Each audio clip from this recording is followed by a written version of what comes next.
Right, as I was saying, I was still pony driving down the Hangetting district, down 80s. The bloke in charge, he says, you got a phone call, you got to go up onto the hand filling face on a unit. Oh, fair enough, so I went up and got there pretty late in the shift, and Fred Hannett was the deputy. Where the so-and-so have you been? I says, I've been down 80s. Yes, I think you've been aiming China, threw his cap on the floor and danced on it. And he says, get on that face and clean that bug end out. Of course, with him losing his temper and shouting and swearing at me, I went awkward. I said, I'm not. He says, you better. I says, I'm not old enough to work on the face. Well, I've been on the face since I was 14 at Newmiller Down. Yeah. And I says, I'm not old on the face. Well, get off home then. So I went home.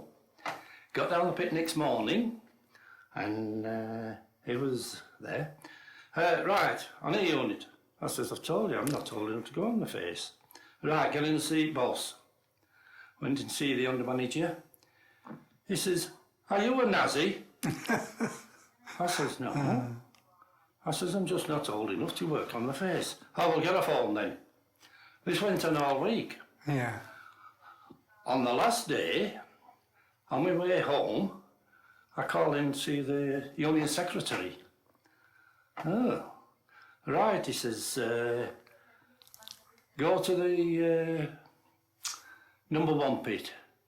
We'll see the head manager, because there was 3 managers and 500 managers at Monton, with being 5 pits. Good grief. And he says, see me when you get there tomorrow morning. So I went in, and he wouldn't let me say anything. He told him all about it. And, I says, right, go on, it'll be all right. And that was it. Ah. No more. Got me wages, and I had no more trouble. And then we started, they allowed me down the pit. I think I was just turned 15. Yeah, because you came to work with me for a while, didn't you? Yes. And that back ripping. And at 15 and a half, I had my first shift on the coal face. Sid Dack, the deputy, he come and he slipped his arm round my shoulder. He says, Albert, he says, will you do me a big favour? He says, I'm a man short on the face. Would you go on? I says, yeah, sure. And I don't even know whether I had a pair of knee pants. But I went on, and it was the long shovel at the back of the coal cutter. And that was a shovel like a spade that was about 5 or 6 foot long. And you pushed it underneath the cut. The machine was cutting underneath the coal, and you pushed the shovel under right to the back and brought it out and threw the remains, the dust, the coal dust, over into the gob, which was the waste at the back. Yeah. And it was quite interesting. I wasn't particularly happy with on my knees and that, but that was my first shift on the coal face. Well, when I first started at Walton, the police would not go down there on their own. Oh? They would only go down in pairs. Good heavens. And one of the wives there, she got put in prison. Oh? Now, I don't think she killed her mother, but she put her down that old shaft that was at Spike Island. Good heavens. Managed to get the cover off the shaft and put her mother down it. Oh, that's a bit weird, isn't it? And she got put in prison for, I don't know, 2 or 3 years, something like that.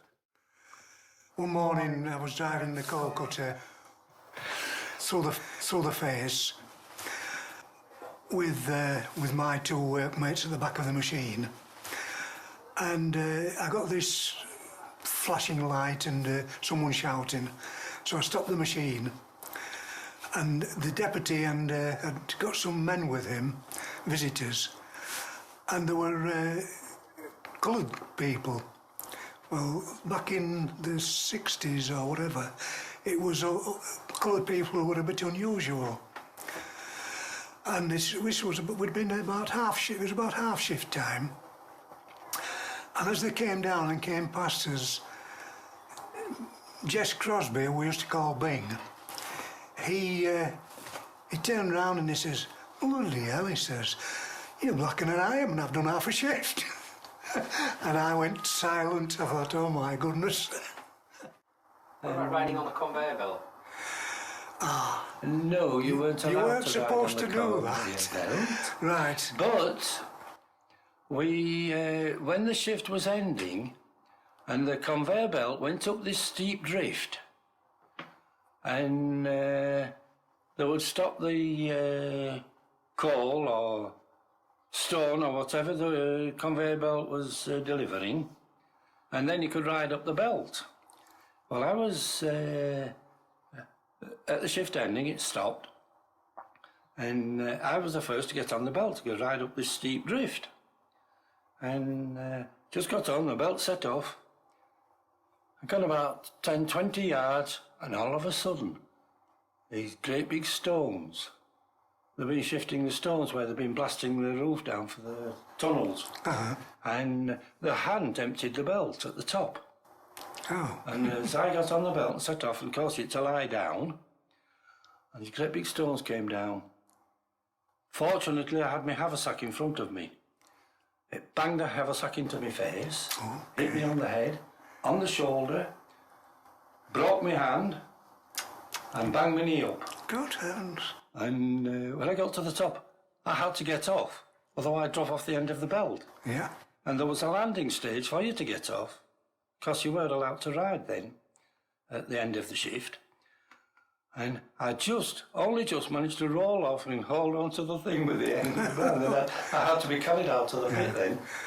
Well, I told you before about this particular incident when me and the two men that worked with me, I think there were a few of us actually, and we came off the district and we jumped on the belt to ride out, and who should be walking up but the under manager, I think it was Mr. Winters.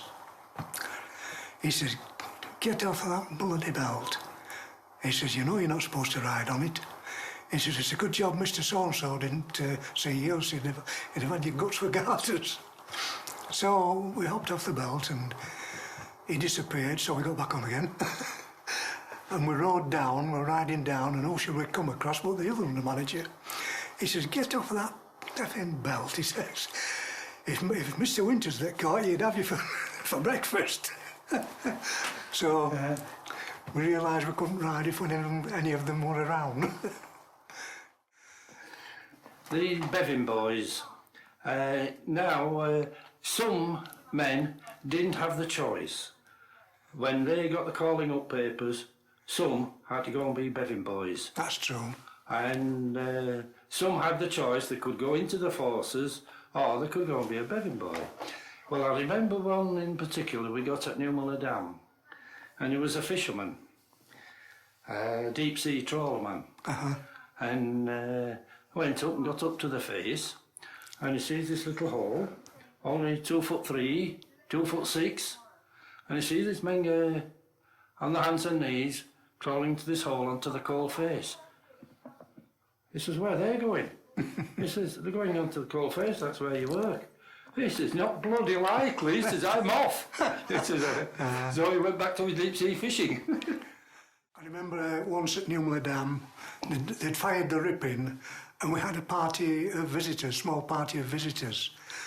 And the deputy brought them right up to the heap of the ripping, and there was just a small hole leading down into the face. And he says, "Right then, gentlemen, would you like to go on the face?" And one of the chaps looked at it, he says, "No way." He says, "I'm not going down there." Yeah.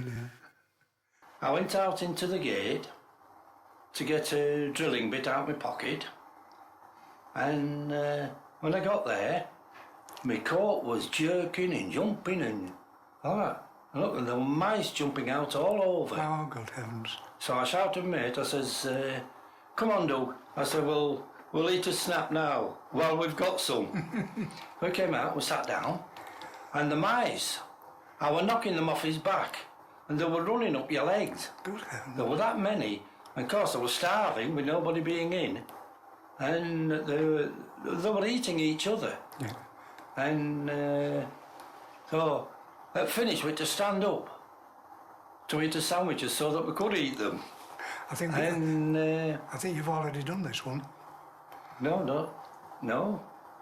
A vague recollection. Anyway, I'll finish it anyway. Ignore this editing. And one of the chaps, he always used to take a bottle of milk down. And I got hold of this bottle and dropped a bit of crust in. And when next time I went to it, it was half full of mice. Good heavens. So I filled it with water and dropped them on the conveyor belt. And but it used to be terrible. Any place that had been stuck for a while, you were lucky they didn't come and eat you. They were wicked with mice.